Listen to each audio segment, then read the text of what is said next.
ગુજરાત સ્થાપના દિવસથી હેલ્મેટના કડક અમલ માટે 1 મહિનાની પોલીસની ખાસ ડ્રાઇવનો પ્રારંભ કરવામાં આવ્યો છે. માર્ગ અકસ્માતોમાં જીવલેણ ઈજા ઘટાડવાના ઉદ્દેશ સાથે આજથી એટલે કે 1 મેથી 31 મે સુધી સમગ્ર રાજ્યમાં હેલ્મેટના કડક પાલન માટે 1 મહિનાની વિશેષ ડ્રાઇવ શરૂ કરવામાં આવી છે. આ ઝુંબેશ અંતર્ગત હવે માત્ર બાઇક ચાલક જ નહીં પરંતુ પાછળ બેસનાર માટે પણ હેલ્મેટ પહેરવું ફરજિયાત બનાવવામાં આવ્યું છે. મોટા શહેરોમાં તબક્કાવાર રીતે આ અમલવારી વધુ કડક બનાવવામાં આવશે. જે વાહન ચાલકો નિયમનો ભંગ કરશે તેમની સામે સ્થળ પર દંડ અથવા તો કાયદેસરની કાર્યવાહી હાથ ધરવામાં આવશે. જનતામાં શિસ્ત લાવવા પહેલા પોલીસ તંત્રએ પોતાની કચેરીઓથી જ આ અભિયાનનો પ્રારંભ કર્યો છે. તમામ મુખ્ય સરકારી કચેરીઓના પ્રવેશ દ્વાર પર ટ્રાફિક પોલીસ તૈનાત કરવામાં આવી છે. જો કોઈ પોલીસ કર્મચારી કે સરકારી કર્મચારી હેલ્મેટ વગર જણાશે તો તેમની સામે પણ સામાન્ય નાગરિકની જેમ જ શિક્ષાત્મક પગલાં લેવામાં આવશે. વડોદરા સહિત રાજ્યના અન્ય મોટા શહેરોમાં ટ્રાફિક શાખા દ્વારા ઠેર ઠેર ચેકિંગ પોઇન્ટ્સ ઉભા કરવામાં આવ્યા છે.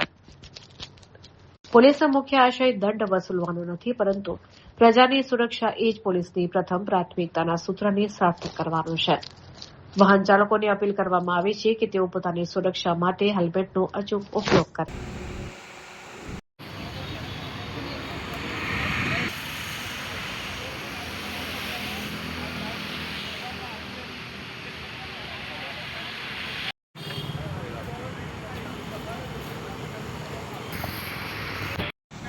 बाइक वाला ने रोको वे चालू चलो यार